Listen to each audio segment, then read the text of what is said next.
Everyone, welcome to commerce tutorial. मैं हूं आपकी अपनी होस्ट ज्योति। आज हम स्टार्ट करने जा रहे हैं +2 इकोनॉमिक्स का chapter economic reforms 1991 economic policy, new economic policy के नाम से जिसको हम जानते हैं।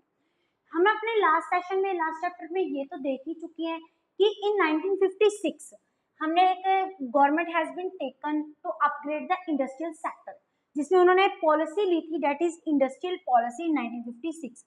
उसमें कुछ रूल्स एंड रेगुलेशन लिए गए थे जिसमें हम ब्रीफली जिसके बारे में डिस्कस कर रहे हैं। अगर किसी इंडस्ट्री ने अपना बिजनेस स्टार्ट करना है, किसी एरिया में इस्टेब्लिश करनी है, तो लाइसेंस मस्ट है।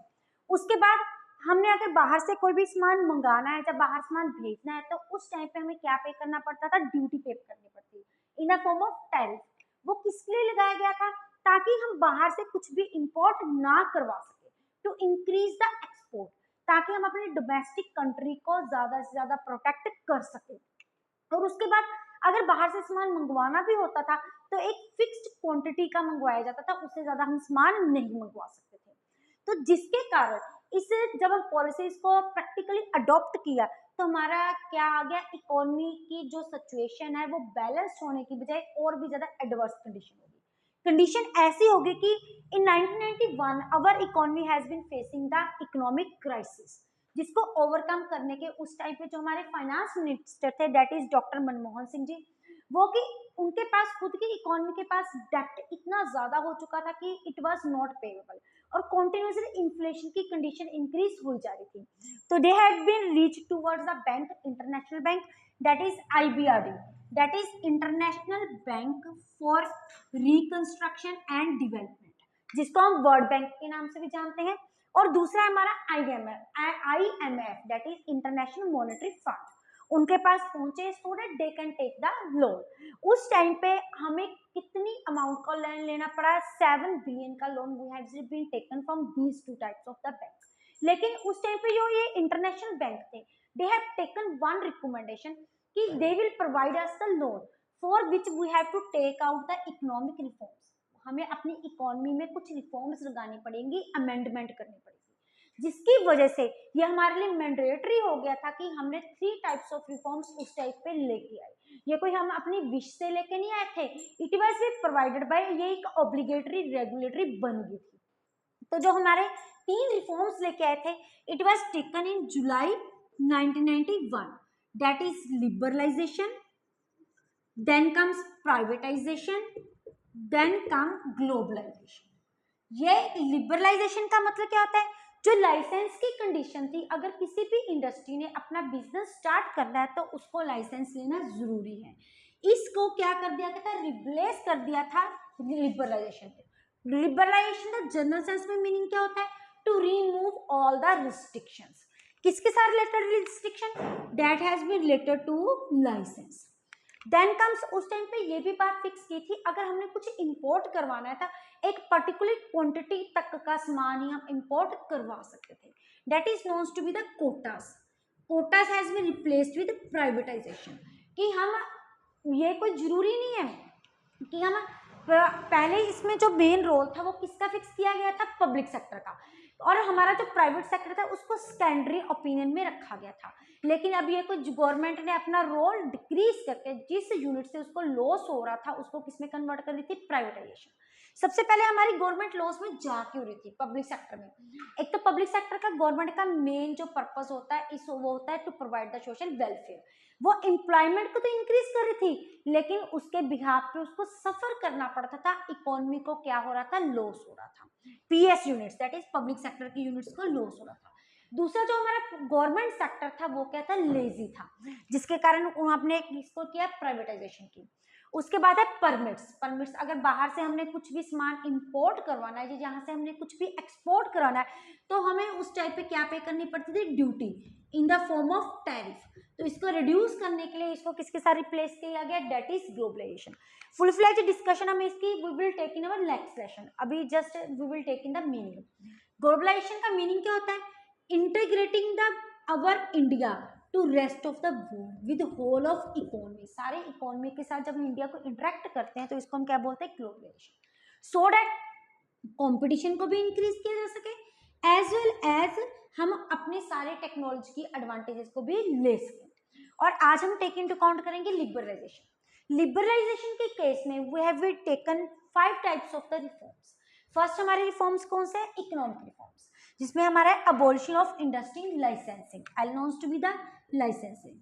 अगर पहले किसी भी सेक्टर, प्राइवेट सेक्टर ने, इंडस्ट्री ने कोई भी बिजनेस कहीं भी स्टार्ट करना होता था तो उसको लाइसेंस लेना जरूरी था, लेकिन अब ये क्या कर दिया गया? खत्म कर दिया गया। सिर्फ वही प्रोडक्ट्स जो कि हमारी इकोनॉमी के लिए डेंजरस होते हैं, उनके लिए हमें, जो हमारी सोसाइटी के लिए एडवर्स अफेक्ट करते हैं, सिर्फ उन्हीं के लिए लाइसेंस लेना जरूरी था। अब बाकी सारी चीज़ों, गुड्स के, कैपिटल गुड्स, जो यानी मर्जी इंडस्ट्री हम सेटअप कर सकते हैं, जैसे कि डेंजरस होगी लिकर, लिंकर हो गया, डिफेंस हो गया, सिगरेट होगी, और या इंडस्ट्रियल एक्सप्लोसिव हो गया। उसके बाद construction of public sector. Construction का मतलब होता है रिड्यूस करना, पब्लिक सेक्टर की जो काउंटिंग है उसको कम करने की।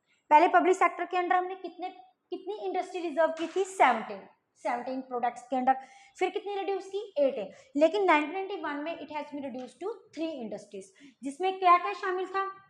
एक एटॉमिक, एक डिफेंस और एक हमारी रेलवेज। इन तीनों सेक्टर को बिना बाकी जितना भी सेक्टर है, it has been converted into the private sector. Then comes de-reservation under SSI units. SSI means to be small scale industries. पहले हमने कुछ काफी सारे प्रोडक्ट्स हैं जो रिजर्व कर दिए थे स्मॉल स्केल इंडस्ट्रीज के।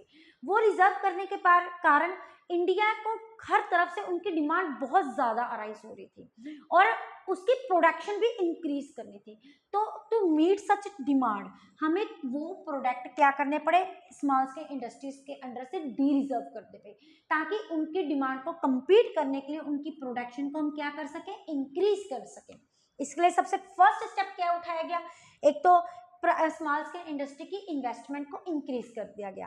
पहले कितनी थी? 5 लाख, अब it has increase towards the 1 crore. और सेकंड, पहले जो प्राइस डिसाइड करते थे वो कौन करता था? गवर्नमेंट सेक्टर, क्योंकि मेन मोटिव क्या था? सोशल वेलफेयर प्रोवाइड करना। लेकिन अब ये चीज क्या कर दी गई थी? खत्म कर दी गई थी। अब ये हमारी जो प्राइस फिक्सेशन थी, ये किस पे डिपेंड कर दी गई थी? मार्केट फोर्सेस के ऊपर। अब मार्केट फोर्सेस कौन से होते हैं? Demand and supply. Then comes MRTP act. ये MRTP एक्ट होता क्या है? It is known to be monopoly restrictive trade and practices act. ऊपर हमने अबॉलिशिंग ऑफ इंडस्ट्री लाइसेंसिंग में क्या किया है कि अगर किसी ने एक न्यू बिजनेस स्टार्ट करना है तो उसको लाइसेंस लेने की जरूरत नहीं है। लेकिन अब ये कोई जरूरी थोड़ी ना कि हर कोई पर्सन अपना बिजनेस नया ही स्टार्ट करे। मैं हो सकता है कोई पर्सन अपना बिजनेस बढ़ाना चाहता है, एक्सपेंड करना चाहता है, जब वो किसी और पर्सन के साथ मर्ज होकर अपना बिजनेस दोबारा से इस्टेब्लिश करना चाहता है। तो इसलिए MRTP के भी हमने यही बोला था कि किसी भी केस में कोई भी लाइसेंस की रिक्वायरमेंट नहीं है अगर कोई भी पर्सन अपना बिजनेस एक्सपेंड करना चाहता है या फिर मर्ज करना चाहता है। लेकिन अब ये MRTP एक्ट क्या हो चुके हैं? हम रिप्लेस कर सकते हैं चुके हैं with the competition act of 2002। अब इसका नाम क्या पड़ गया है? Competition act of 2002। और कब किया है? 1 सितंबर 2009 को किया है। हमारी सेकंड रिफॉर्म्स कौन सी है? Financial reforms. अब फाइनेंशियल सेक्टर में सबसे पहले क्या आ जाता है? इसमें हमारी बैंकिंग और नॉन बैंकिंग इंस्टीट्यूशन शामिल होती है। बैंकिंग मीन्स कमर्शियल बैंक हो गए, प्राइवेट बैंक हो गए, हमारा मेन आरबीआई हमारा क्या होता है? अपेक्स बैंक, जो कि सेंट्रल बैंक होता है। जितने भी दूसरे बैंक होते हैं उनको आरबीआई की रिकमेंडेशन को फॉलो करना पड़ता है। और सेकंड इसमें क्या आता है? हमारा स्टॉक मार्केट आ जाते हैं, म्यूचुअल फंड्स होते हैं, जो भी किसी बिजनेस में अपना पैसा लगाते हैं। और इसमें कुछ हमने रिकमेंडेशन ली। फर्स्ट है रोल ऑफ आरबीआई। आरबीआई का पहला रोल क्या होता था? Regulator. Now it has been regulator to facilitator.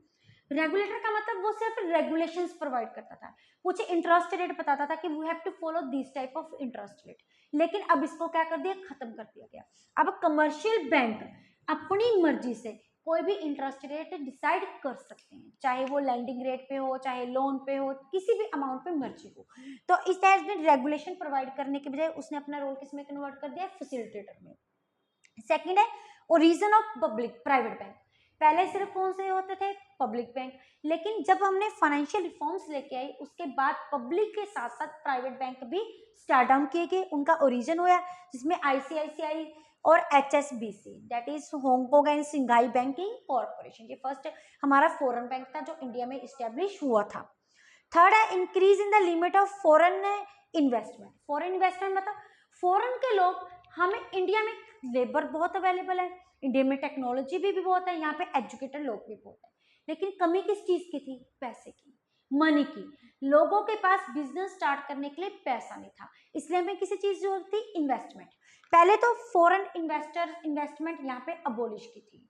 पहले तो इसका रेट बहुत ज्यादा कम था, फिर इसको इंक्रीज करके कितना परसेंट कर दिया गया? 51%, कि फॉरेन से इन्वेस्टमेंट कितने लोग कर सकते हैं इन्वेस्टर? 51%। लेकिन अब इसका रेट और बढ़ा दिया गया, that is it has been increase to 74%। Then है एक्सपेंशन प्रोसेस। इसमें क्या है? न्यू ब्रांचेस खोली गई, न्यू बैंक्स आए, और जो पहले का प्रोसेस था उसको भी क्या कर दिया गया? इजी कर दिया गया, ताकि हमें पैसा ज्यादा से ज्यादा अरेंज हो सके। ये थे हमारे फाइनेंशियल सेक्टर के रिफॉर्म्स। उसके बाद हमारे कौन से आ जाते हैं? Tax reform. हमें पता है टैक्स हमारे कितने टाइप्स के होते हैं? 2 टाइप्स के होते हैं। एक हमारे पास होता है डायरेक्ट टैक्स, दूसरा हमारे पास कौन सा होता है? Indirect tax. डायरेक्ट टैक्स कौन सा होता है?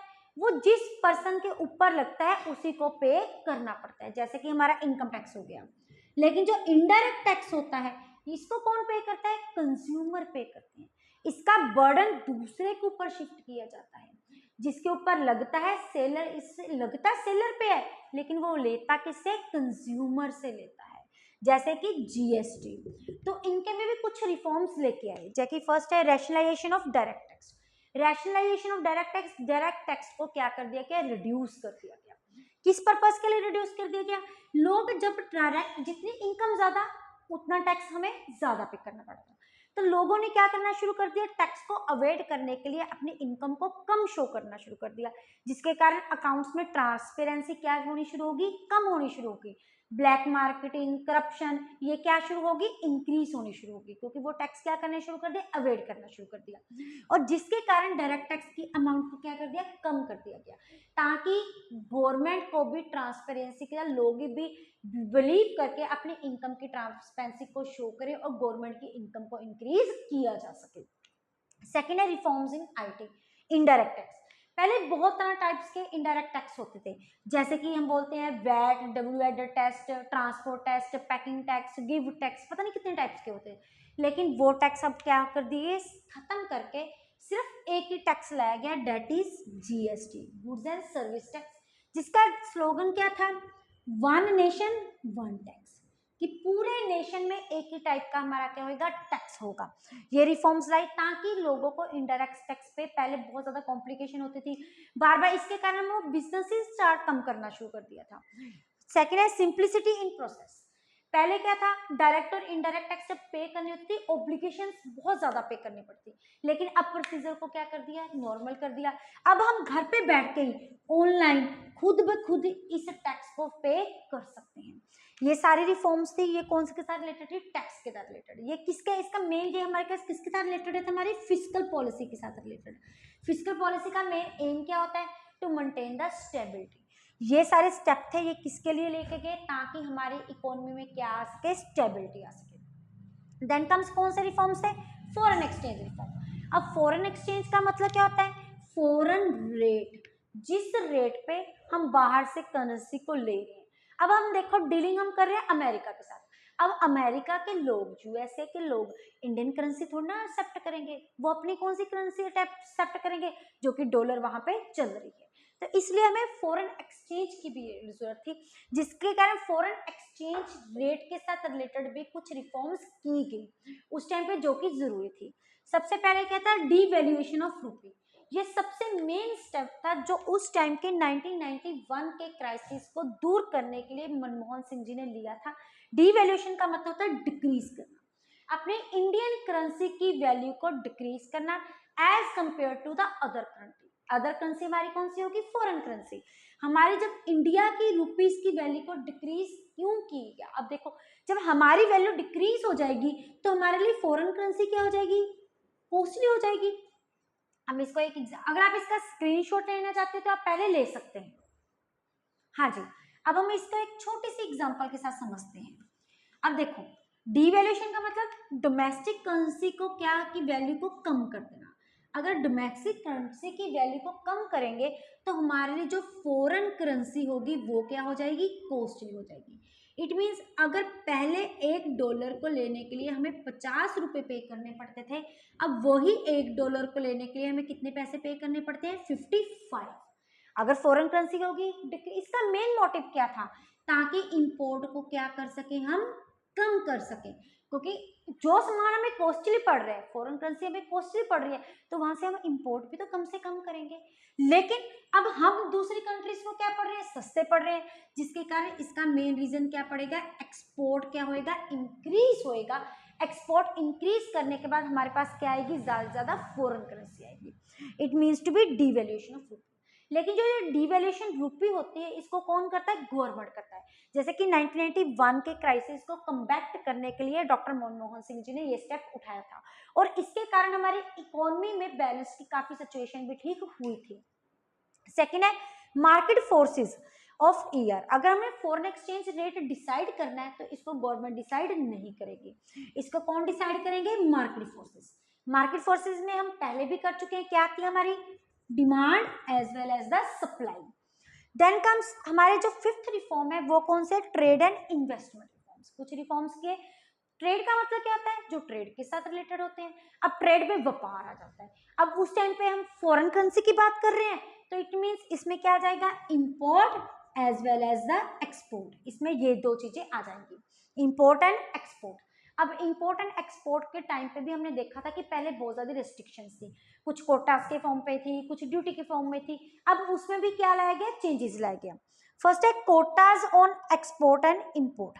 जो पहले रिस्ट्रिक्शन थी, कोटास का मतलब क्या होता है, क्वांटिटी। हम एक फिक्स क्वांटिटी तक ही इंपोर्ट और एक्सपोर्ट करवा सकते थे, लेकिन अब वो रिस्ट्रिक्शन क्या कर देगी, कम कर देगी। हम जितनी अमाउंट की मर्जी वहां से इंपोर्ट करवा सकते हैं, यहाँ से जितना मर्जी क्वांटिटी हम एक्सपोर्ट करवा सकते हैं। Reduction in import duty. पहले क्या होता था, अगर हम बाहर से कोई भी सामान इंपोर्ट करवा रहे थे तो उस टाइम पे हमें ड्यूटी पे करनी पड़ती थी, तब हमें सामान हमारे हाथ में रिसीव होता था। अगर हमें सपोज करो, हम अगर कोई सामान 100 बिलियन का है, या हमें कोई मशीनरी 100 करोड़ की पड़ रही है, उस पर प्लस 50 लाख रुपीस का ऐड करके वो हमें कितनी पड़ेगी, 150 करोड़ की पड़ेगी। तो ये रिडक्शन की गई इंपोर्ट ड्यूटी, ताकि हम इंपोर्ट को थोड़ा सा इंक्रीज कर सकें, इंपोर्ट की टेक्नोलॉजी यहाँ पे आए, अच्छे अच्छे कैपिटल गुड्स यहाँ पे आए, और हमारी इकोनॉमी क्या करे, फ्लोरिश करे। थर्ड है रिलैक्सेशन इन इंपोर्ट लाइसेंसिंग सिस्टम। पहले क्या था, अगर हम फॉरेन से कुछ भी कैपिटल गुड्स मंगवानी है या कोई टेक्नोलॉजी मंगानी है, उस टाइम पे हमें क्या पे करना पड़ता था, लाइसेंस पे करना पड़ता। लेकिन अब ये लाइसेंस की हमें क्या कर मिल गई, रिलैक्सेशन मिल गई, अब लाइसेंस पे करने की जरूरत नहीं है। यही कुछ रिफॉर्म्स है जो कि हमारी लिबरलाइजेशन के साथ कंसर्न होती हैं। वीडियो अच्छी लगे इसको लाइक करें, ज्यादा से ज्यादा शेयर करें, चैनल को सब्सक्राइब करना ना भूलें। Thank you, have a nice day.